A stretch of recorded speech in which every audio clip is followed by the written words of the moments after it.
ask questions. Someone knocking? I thought someone fell. Oh. Is there a back door? Yeah, there's some stuff. There's no rules.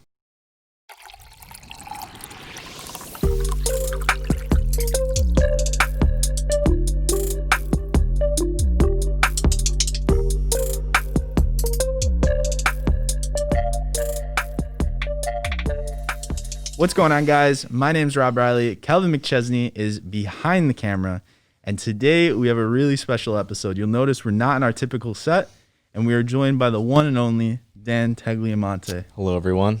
Rob, thanks for having me. Really excited. Thank you for coming on. I know I Yeah, just said of it course, again, man. but dude, thank you for having us here. Thank you for letting us Yeah. take the time to spread out all of our equipment in the shop and make it happen. Because for anyone that doesn't know, you have a beautiful setup here. Yes, I do. Absolutely gorgeous. Skinny Atlas, New York. Sea Culture, founder, CEO, operator of Sea Culture, formerly known as Leeway. Can we Yeah. talk about that a Yeah, little bit in sure, the of future? course. Okay, cool. So, Dan, thank you for coming on. Today, we're going to dive into your story, the story of the brand, everything you're doing in regards to environmental activism, all of that sort of stuff, the brand, what it's like. And then maybe we can even dive into a little bit about like what it's like to operate in 2020 with everything that's going on. Is that cool by you? Sweet with me, man. Let's go. Awesome, brother. So, born and raised in Syracuse, New York? Yep. Cool. Both parents lived here. Local to Scan or farther away? Manlius, about Okay. 30 minutes. So, what was childhood like for you, brother? What was early life like for a young Dan Tagliamonte? Oh yeah, you got some good ones, huh? So both parents owned businesses. So being in that entrepreneurial kind of household, helped me with everything. Yeah, I mean, I was, Suburban kid? yep, Rural or more like suburban, Cool. for sure. sports or anything like that? Played hockey up until I was 21. So I've noticed like throughout my whole life, if I like do one thing, I'm going all in, and it's been like that a couple times now. So doing like playing hockey, I think I started when I was 11. I was all in, and then, ended up quitting and starting a brand and then went all in on that. So Was hockey at a young age like the game plan for you? As a young kid, did you dream NHL? Was that like the game plan? yeah, I think every kid that plays a sport wants to like do that, right? I wanted to play in the NHL, obviously. That's never going to happen, which I'm totally okay with. And then when I got a little older, I wanted to go play D3 hockey in Skidmore in Saratoga. And it just didn't work out after that. And then for some reason, my friend was talking about starting this clothing brand. And that was the summer I went away to play hockey, and I didn't think about it. And then he had never ended up doing it, and I ended up quitting hockey, drove back home with like all my stuff in my truck. And I was like, geez, that's a good idea. Maybe I should expand on that idea to start a clothing line. And then it just kind of snowballed into what's going on now. Dude, there's a lot of info in the middle of that we're going to talk about. Yeah. No, I love it. And for anyone that doesn't know, Sea Culture, as you can tell, there's lots of product behind us. We're at a storefront. The clothing brand that it is today was not the clothing brand that it was. How many years ago was it started? I think I started my first one right when I met you, which was 3 or 4 years ago? 4 years ago, Yeah. I think. Yeah. Yep. So let's talk about that then. Let's start there. Let's Okay. let the story start there. Driving home, did you know that was the last time you were going to play collegiate hockey? Was Junior hockey. Junior hockey. Yeah. Sorry, my fault. Was that the last time you were going to play junior hockey? Did you know it, and did you know you wanted to change? What was the thought like leaving the rink for the last time? Yeah, it was crazy. It was literally like a switch, right? So I drove home, told my parents I'm done, and literally like a switch. That's fate right there. And I was like, let me just start this company and just get going with it. What So caused was it? weird. Was it like, did you lose that love for hockey, or was it just like a call? Like, what was it? Yeah, I wasn't into it anymore. The coaches were kind of screwing me around, and I pretty much said, screw it. I didn't say screw it. I probably said something worse than that. And I just stopped, and I was like, I gotta go. I gotta get on with my life, pretty much, because my whole life was so involved with hockey that I didn't like stop and smell the roses a little bit. Yeah. So I No, had to just expand on it and just go with it. I think a lot of high school into college and for you junior sport athletes is like that. I played soccer, Yeah. up to varsity level at my high school. And I remember that was not like a just do it in the fall sort of thing. That Right. was very much, and I'm sure it was the same way for hockey. It was a very much year round, work with the same guys, work with the same coach, train, and sort of go from there into the season well prepared and well rounded with that team. Was it kind of similar for you? Yeah, for sure. I Did just you- like eat, sleep, and breathe it pretty much. Nice. Did you pull, I think, a lot of your childhood habits that you now have as an adult? Do you think they were shaped and formed by your young hockey days at all? 100%. Yeah? Like what? Teamwork, work ethic. Like I have my parents to, thank for my work ethic for sure. Good support system from hockey too. So it's just, yeah, I always wanted to be something different, I always wanted to go against the grain. So that was the main reason why I wanted to play hockey. I knew no one who played hockey. And Really? then yeah, it's been freaking crazy, man. So driving home, switch happens. You decide, I'm done with it. I'm switching. I'm freaking done. In your words, or something similar that might Yep. have been worse. What was the first step for you in trying to identify the fact that you wanted to start a brand and taking that first step? What did that look like for you? It was super organic, so I knew that was the right route. Right when I started, I knew it was the right route because it just felt like I knew what I was doing before I even got going with it. You were moving and jiving from the start. So I came up with a name. The first name was called Leeway, and that was, nautical-esque with the meaning freedom, and then it's also a nautical term. So I went that route and had my friend do up our logo, who's, the logo's still from her, the captain smoking a pipe. Love it. And she went to SU for graphic design, and she pretty much created the logo, and I kind of snowballed off of that. And then, yeah, I just went with it. The first thing was got to have a name, you got to have a logo.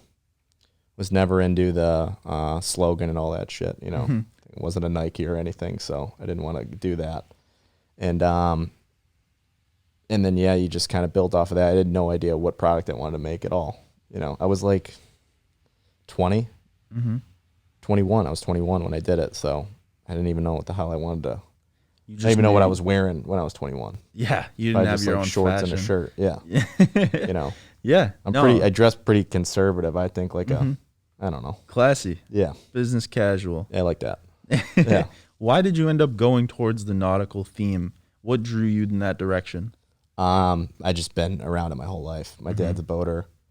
I've lived up in the Thousand Islands since I was like 7. We had a boat up. We still have a boat up there, and I just wanted something that was create a brand that was close to home for me, that was super simple, transparent to a customer. I always liked Vineyard Vines and Nautica, and I was like, I can make something like that that could cater to a certain audience. And yeah, it was just something that was super easy to think of, like boom, nautical clothing, not nautical clothing, but the vibe of the brand is somewhat outdoorsy. And someone that would wear it would be someone who's a city goer that, takes the weekend out to go by the water or go camping and all that. So that's kind of the customer I want to design for, you know? It seems like you were designing for a customer that was very similar to yourself, something Right. you could Yeah. identify with. So whatever I make, I want to wear, you know? That's like when I'm designing a collection or something, it's stuff that I would wear first and then tweak it to my audience, you know? Yeah. What was that process like the first time? Now, you and I have known each other through the clothing space for a while. Yep. I've had my experiences designing and such, but I have never known somebody that goes through their design process and their work process and the sample process with more of a fine-tooth comb than you do. Yeah. And you really take a lot of care and precision, and you think about each step and all of that. Was that true first round, first go? Is that kind of how you did? And how did you find your first sort of printer, manufacturer, and all that sort of stuff? What did that look like for young Dan Tagliamonte? So I really like that statement that you said about me being a fine tooth comb thing. I think I'm freaking insane when it comes to designing. So I appreciate that. At least someone sees it. But my first, so when I was doing Leeway, I just needed a product at that point, right? So knocking down everyone's door that's a printer in Syracuse to get at least something to sell, you know? And I put a time frame in my mind to be like, okay, you need it at this date. I forgot when it was, but I just came up with I had the logo, I threw it on a shirt and saw if it would sell, and that's like the first kind of proof of concept with everything. And then looking back at it now, I'm like, holy shit, how did I ever do that? Like, how would that ever sell? You know? And it was so like, well, I was young, so I didn't know who my customer was. So I can't even answer like what my process was. I didn't know. Yeah. And thank God. So with Leeway, I went to go trademark everything, and I must have been 22 walking into a lawyer's office trying to get something trademarked. You're like, who the fuck's this kid right here? It's insane. And I think I spent $700, which was all I had. That's a lot of You money. know, I didn't even have money for product.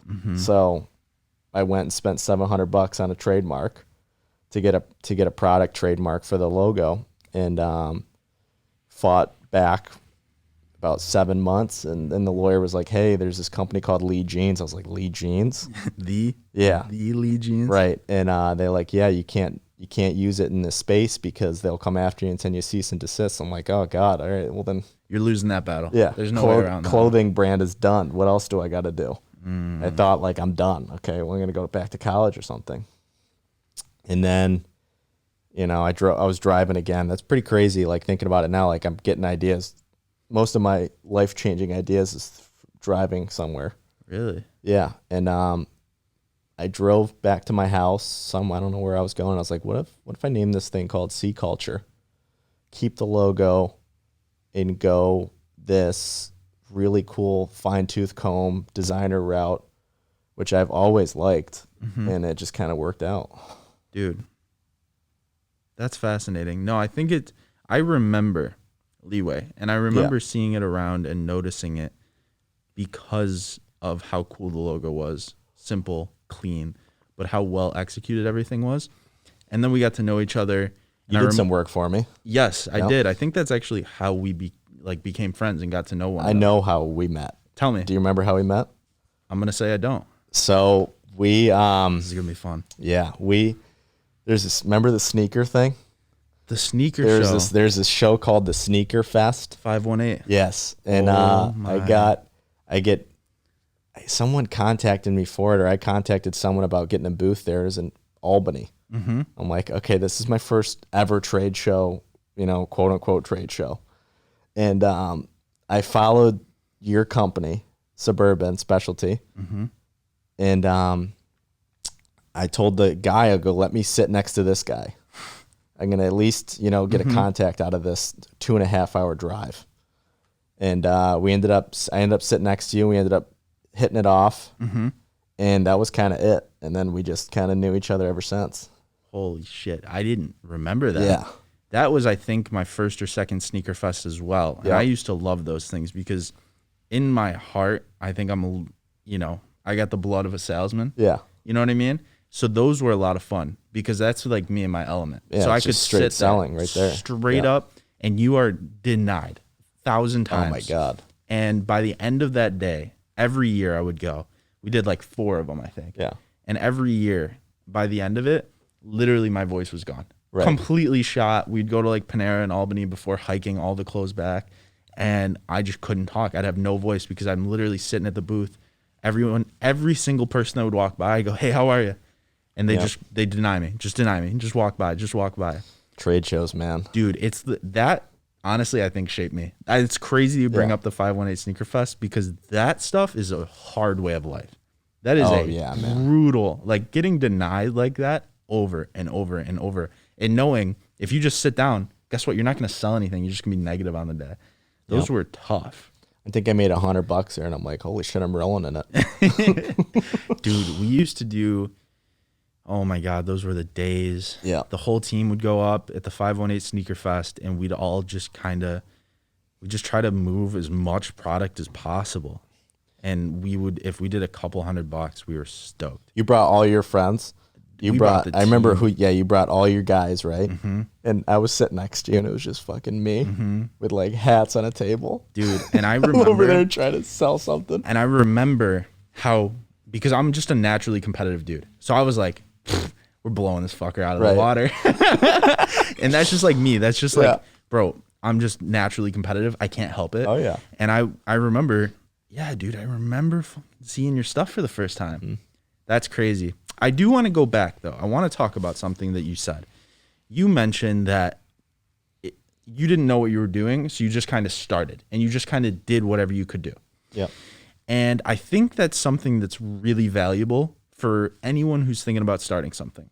Because now knowing what I know about building a brand, building a printing business, right? If I had known everything I know now, I probably wouldn't have started. Truthfully. And I think that's true for most things, right? Like if you know actually how many barriers there are, how many problems you'll face, everything, most people are going to be deterred. So trying to learn every single little thing before you start, I think is counterproductive. And I think agree. honestly, it'll deter you from your path. I think honestly, if you're committed to something similar to how me and Calv are just kind of shooting from the hip on the podcast thing, media thing, same with what you just said. Yep. You kind of have to experiment, fall on your face, and keep moving. Do you agree? Yeah, man. I mean, you can't, there's so much you can write on a piece of paper to get your business plan going before you get going, you know. You just got to do it. Yeah. You just got to, you literally just got to have an idea, roll with it, fail 100 times, and then, you know, succeed once and you're all set. Once you get that little taste of success, whether it be anything like making $10 on a hat or making a sale like that. Yeah. If you're into it, you're like, okay, this is why I'm doing it. And then you just go with it. So you are selling clothes, right? You make your first drop. What was that first item? It was a hat for sure. You made your hat. You were selling your hat to just whoever would buy it. Yep. Friends and family sort of deal, whoever you could reach on social. I hated selling to friends and family. Okay. Because I felt like it was a charity case. It definitely is. You know, and I don't want, right from the beginning, I don't want you to buy my clothes because you think you have to. You're guilted into it. Yeah. I want you to buy it because you like it. If you don't like it, then don't buy it. Where'd you find your first customers? Your first batch? Where'd you sell those hats? Who bought them? I walked into J. Michael Shoes, the retailer in Syracuse, and I said, hey, I'm a new brand. Take these hats, give you a consignment deal, and see if they sell. Dude, that was a big deal, actually. Yeah. I felt like I was on top of the world. Dude, you know what's crazy? And I'm talking to you directly about this. Doing this podcast, I'm getting like blasts from the past, remembering that time because we were so intertwined kind of for sure. in the clothing space in Syracuse because there was only so many people that were doing it right. Yep. And man, I remember when you got in J. Michael's, how big of a deal that was to me. I was like, whoa. And I went in there and I was like, I got to like put me on a shelf. They didn't put me on a shelf. Oh shit, really? I was like, dude.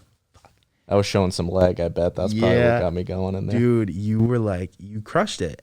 What do you think? Were you just like door knocking, like, I got to move some product, Oh, yeah. I got to make this work, and just hustling? I still do that. Yeah, Really? 100%.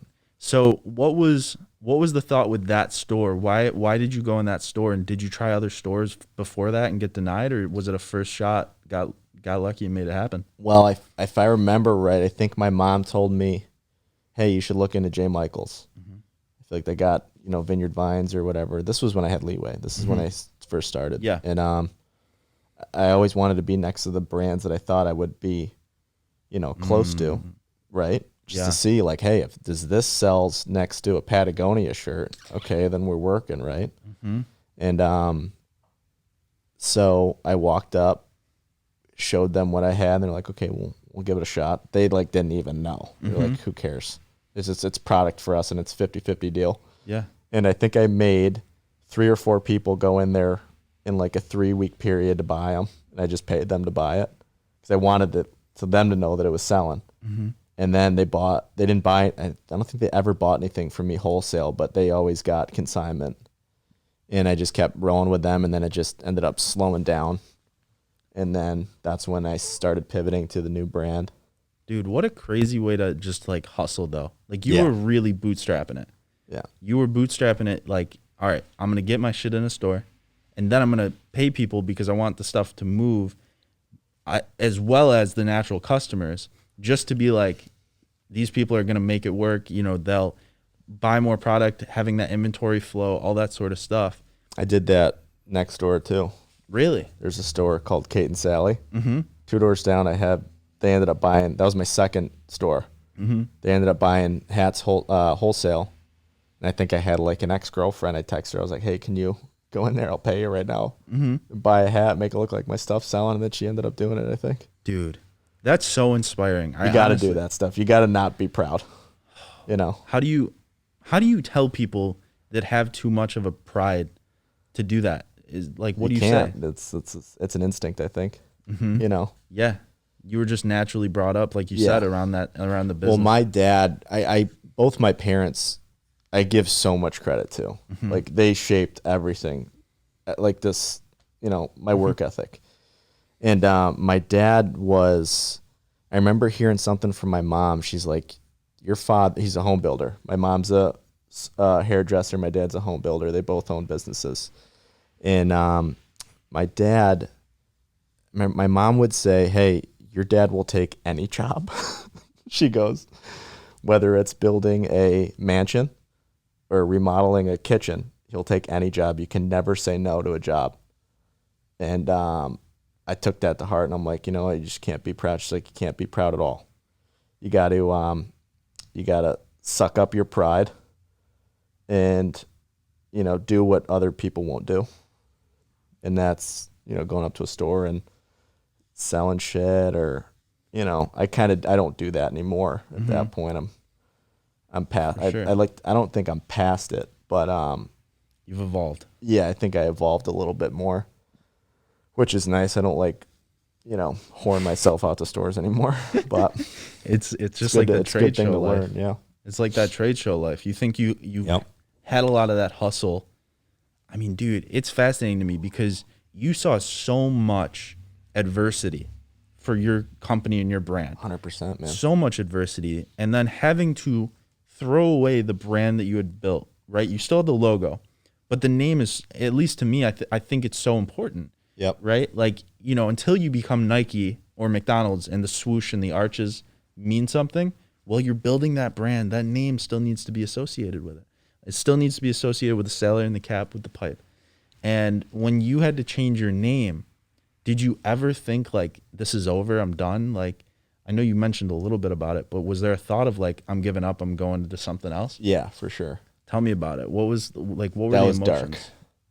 That was like the darkest time, I think, because now I'm just a kid that has no idea what he wants to do with his life. I know I wanted to have a company. I don't want to work for anyone.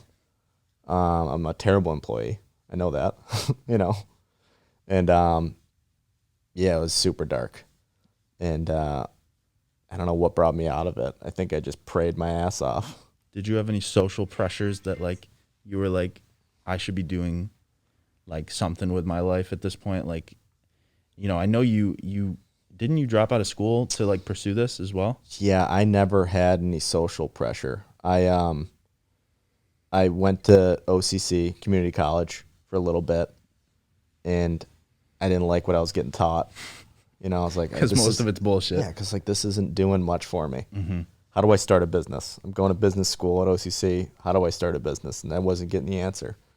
And I don't know, I just ran with it, At what point, how did you make the decision to change the name? And did it feel like starting from zero? Yes, because So- it's a whole new set of branding. You had to And all had to that. destroy all the other clothes, Get correct? rid of everything.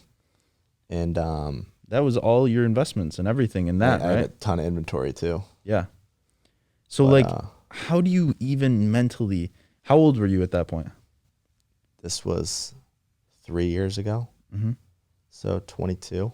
At 22 years old, you have to throw away basically everything you've built up to that point. Which, thinking about it now, if anyone's listening, like, oh, a 22-year-old's got to start something again. Like, that doesn't mean anything. Like, I'm so young. Yeah. But it felt like I was so deep into it. Then I'm like, I don't even know what the hell to do.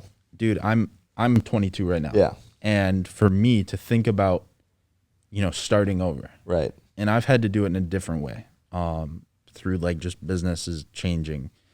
Not like that. I can't even imagine how dark that would be, because of when you're running a business, especially like you and me, right? And I don't want to compare myself to you, but Yeah. like you, where you're literally door knocking, you're literally going to trade shows, you are hustling. I can't even imagine how hard it was to throw that away. Yeah, it was just, I just knew I needed something. I knew I needed to change the name. If I changed the name that I liked, that had longevity, that I could see having physical stores at, retailers buying, online presence, then I'm all set. I'll restart it. I did it with the last brand. I can do this bigger and better, right? And it's funny because I was like, geez, I was on the brink of something when I had to stop. And if I look at it now, I'm like, I was just scratching the surface on what I know and what I'm doing now, Absolutely. So you decide Seaway. Or Sea sorry, Culture, Sea yeah. Culture. My mistake. I mixed the two. Sea Culture. Seaway's kind of dope. Yeah, I know.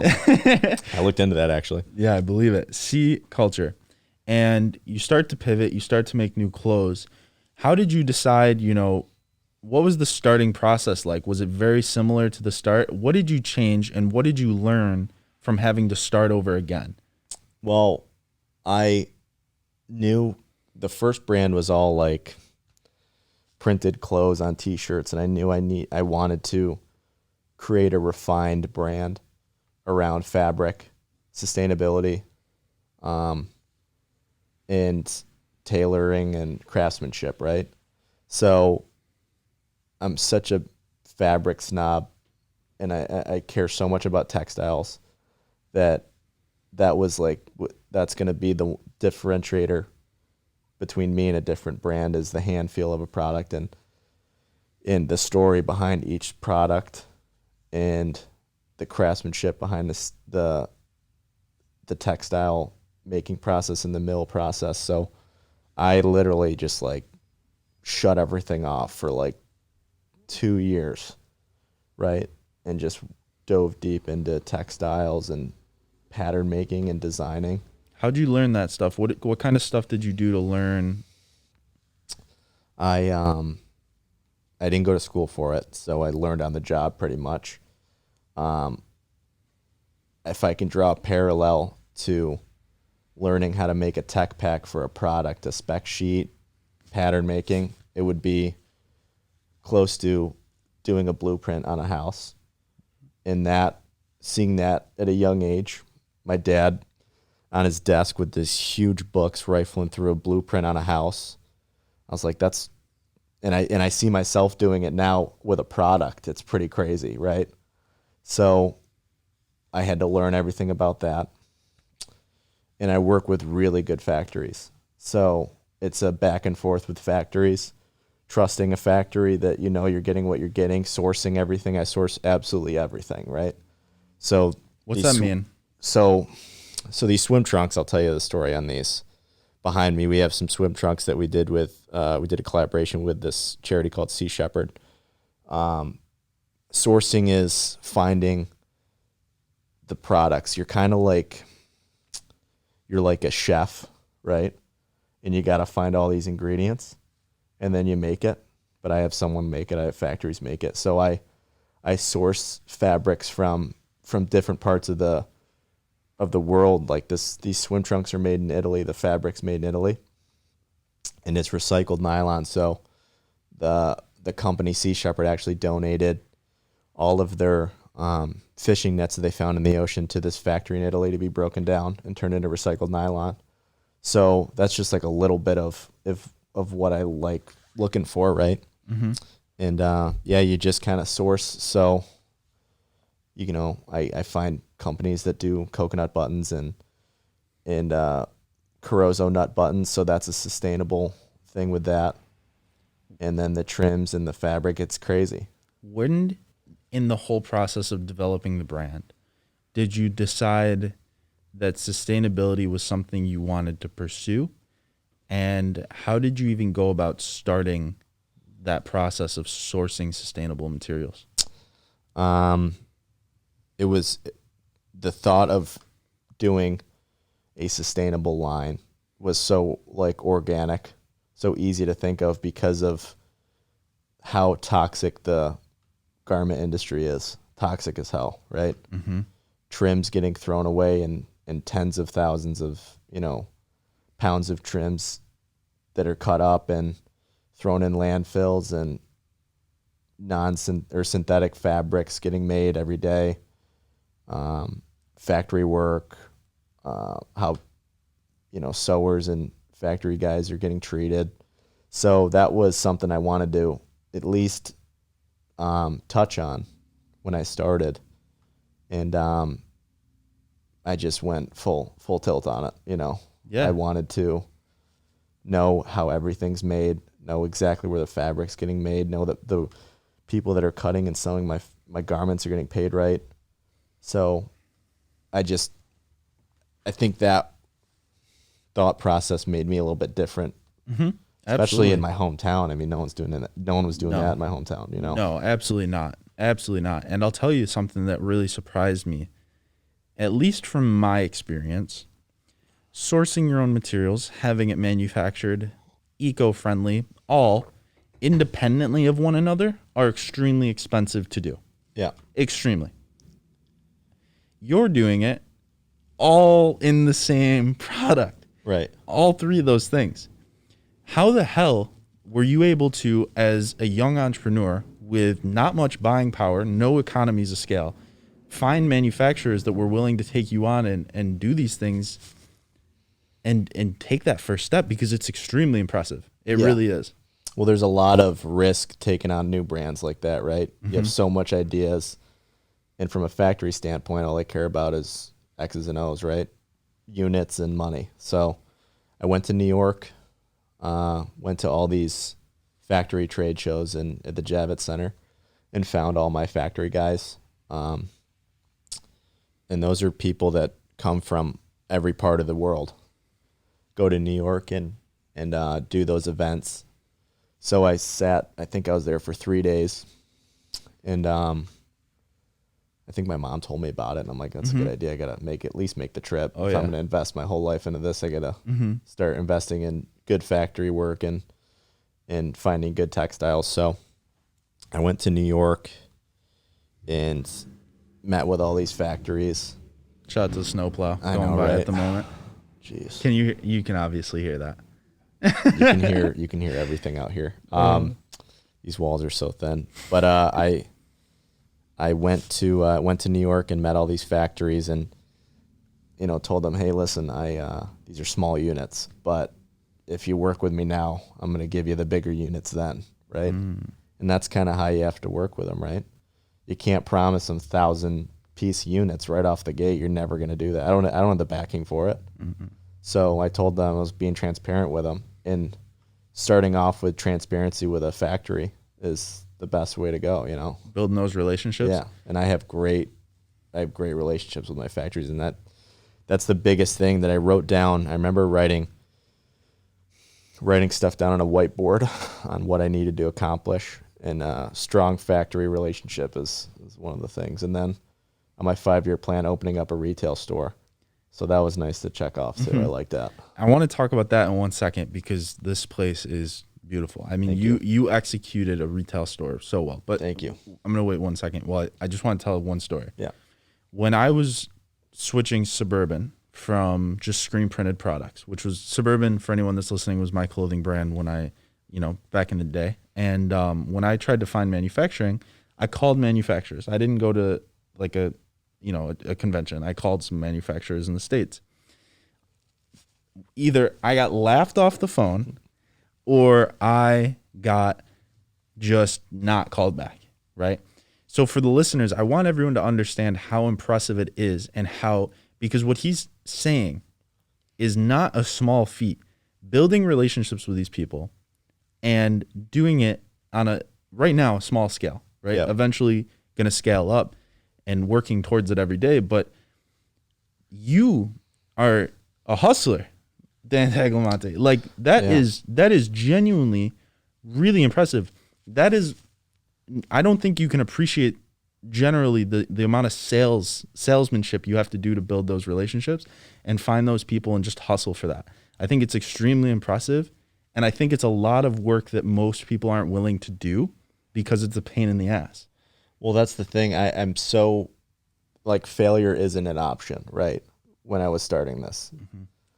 And I can't fail. I have nothing to fall back on. I got no college degree. I finished high school.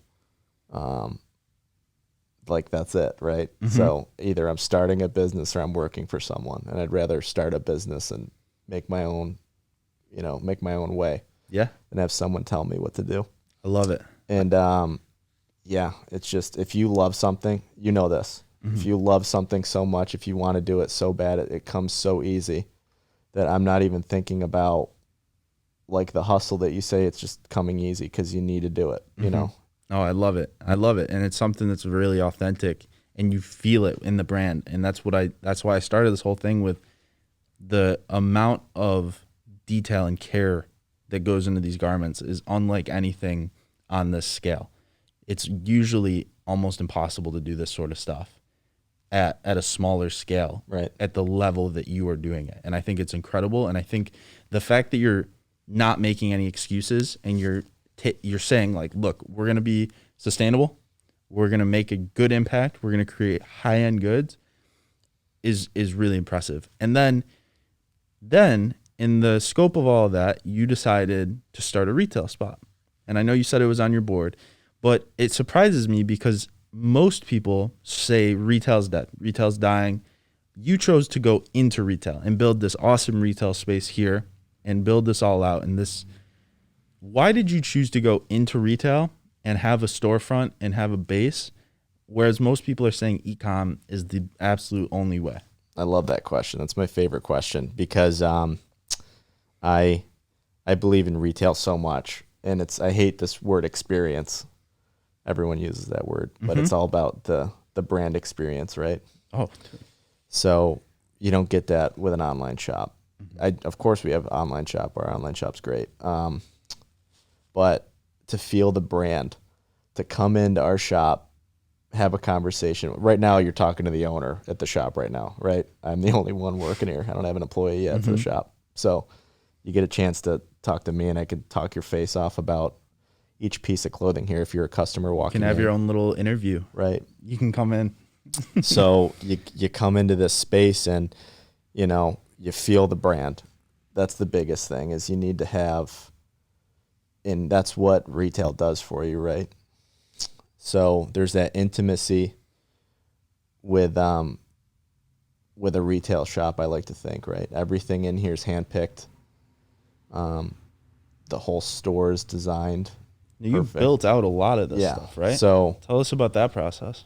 Building out the store. It was kind of like a shell pretty much, and we just added stuff to it. So it was pretty easy. We got to lay some B-roll over. I know the sales up top, right? That's the biggest. Everyone talks about that. The sales on top. I love it. But yeah, it was designed comes easy. I'm fortunate that it comes easy to me, right? So, yeah, it's your thing. and when you build an aesthetic like I built my brand aesthetic, it's you got to match that. So I'm huge into retail, and I think that's fascinating. you got to have three lanes of income, right? You have your retail store, you have your wholesale partners, and then you have your online.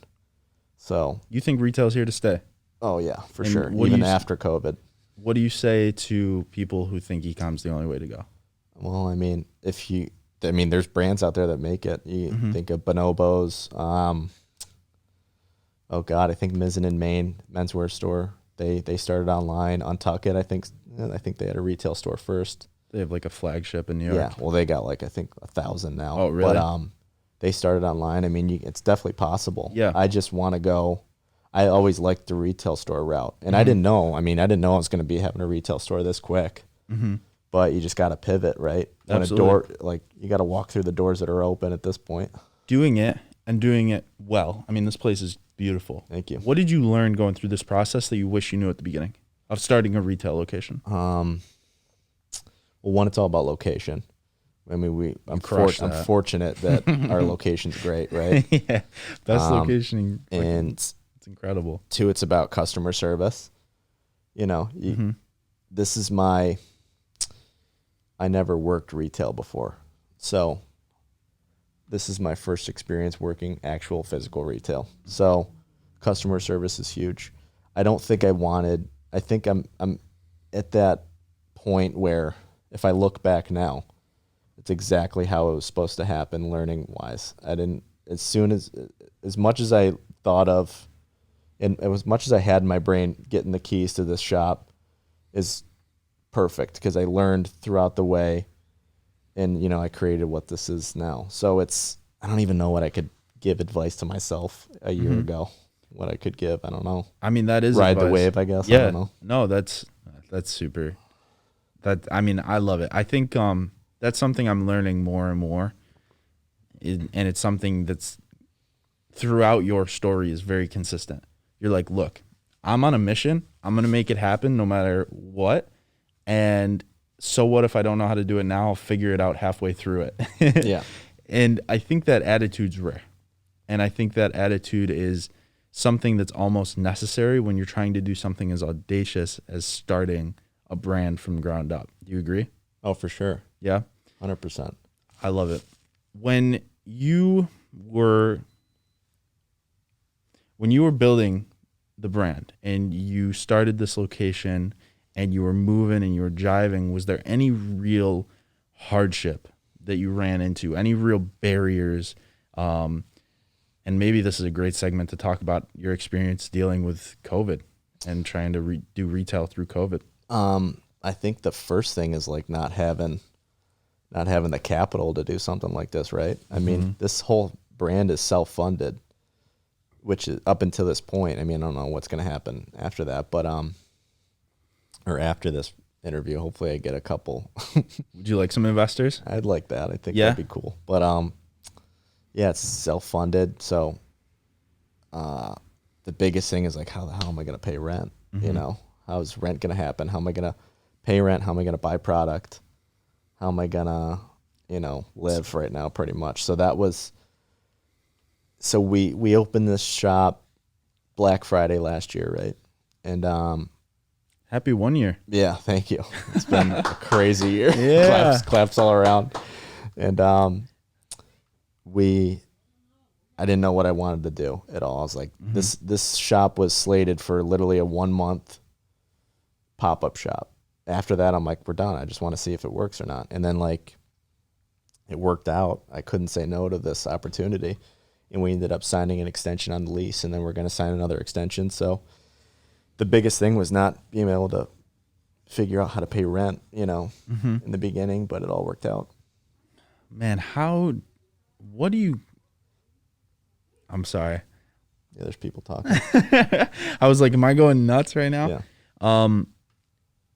How did you get through? Dude, I don't know. Just thinking from my own experiences, I'm very, very risk adverse. I don't even know if I could have taken on a lease, not knowing like from the clothing stuff, like, am I going to cash flow? Am I going to be able to order that stuff?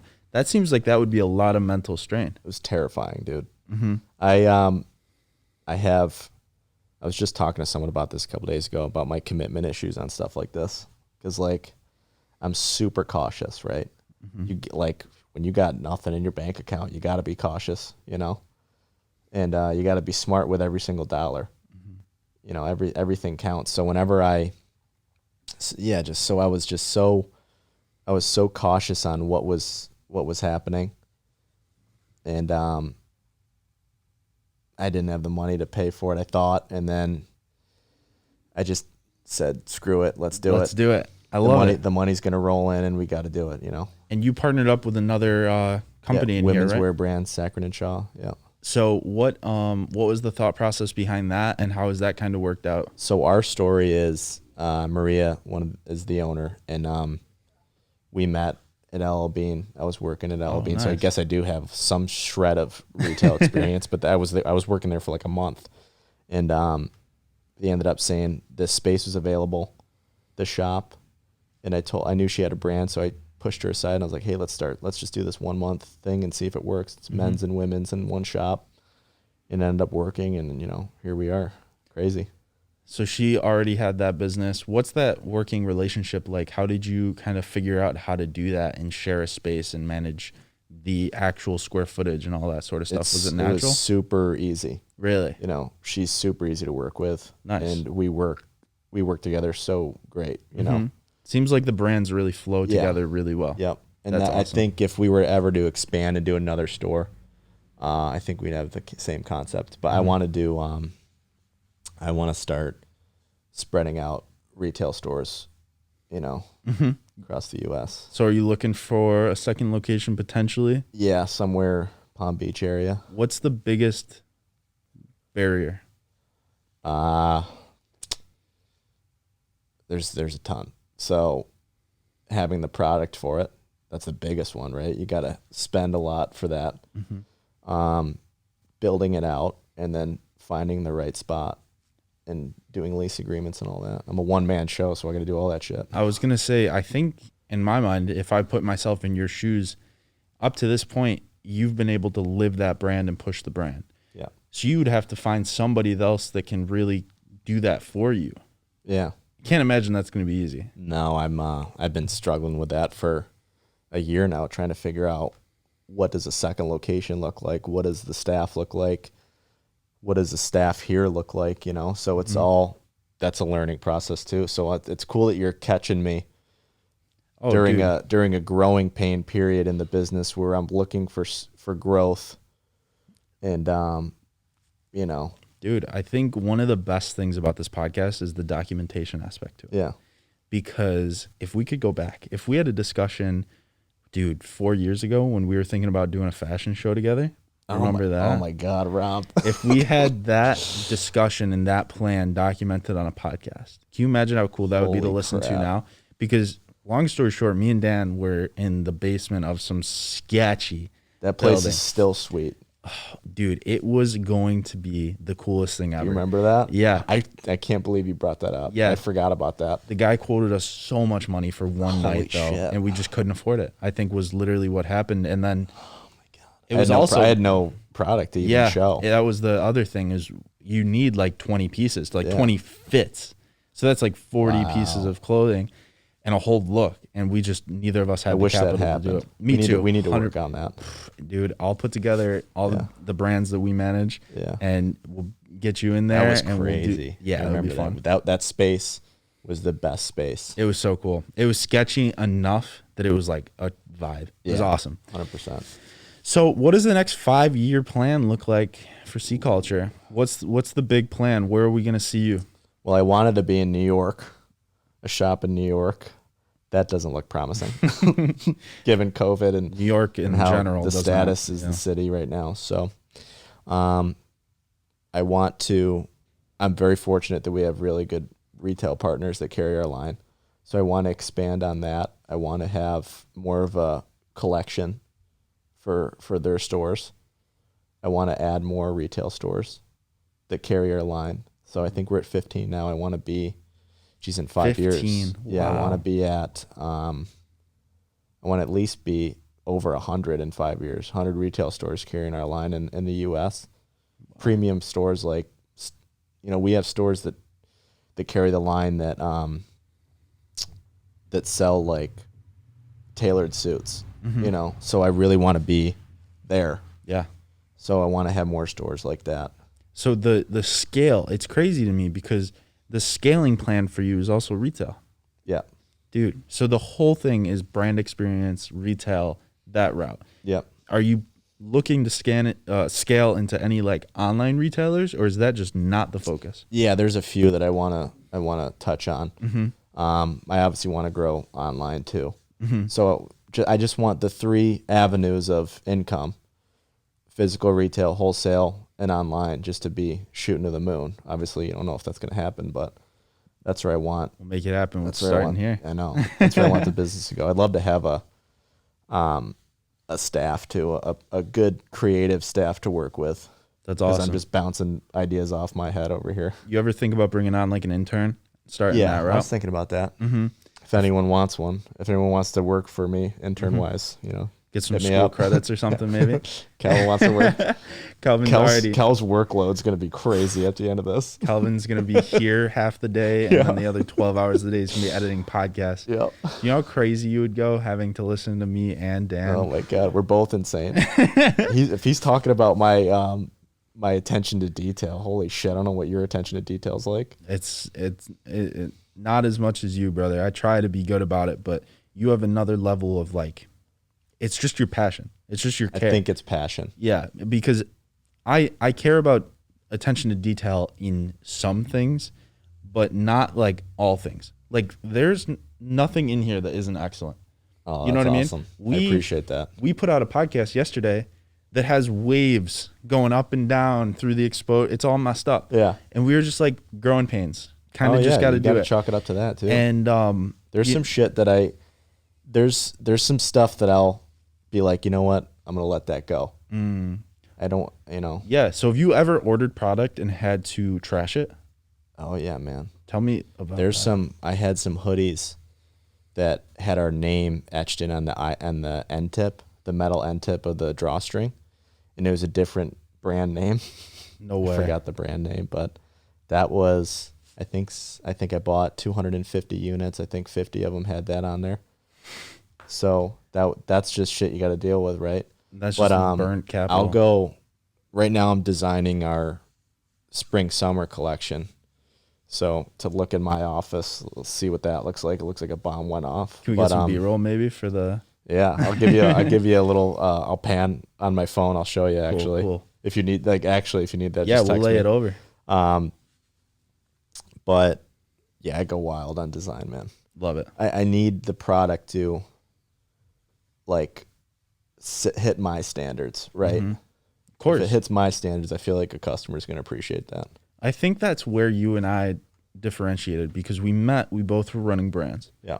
I went into the manufacturing printing side of things, embroidery.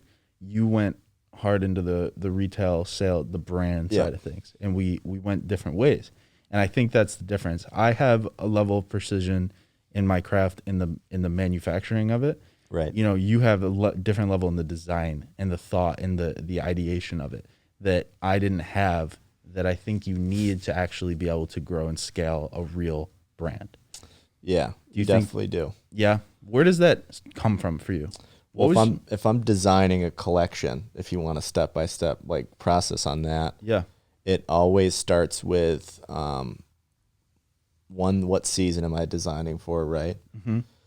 Where do I want? I like to pick areas of the world. So like we're working on a jacket called the Sitka Harbor jacket. Or I'm like freaking like I have 10 people with me. It's just me. I'm stuck on. I'm stuck on the sales aspect. Like 100%. I got a team behind me.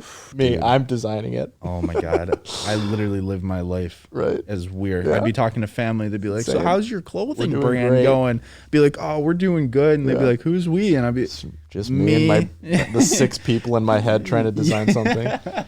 But yeah, I design based on locations too. So there's a Henley here that's called the Tobacco Bay Henley. That's out of Tobacco Bay, Bermuda. Should have brought you some cigars. I know. I love cigars. We My got to bad. smoke some. Yeah.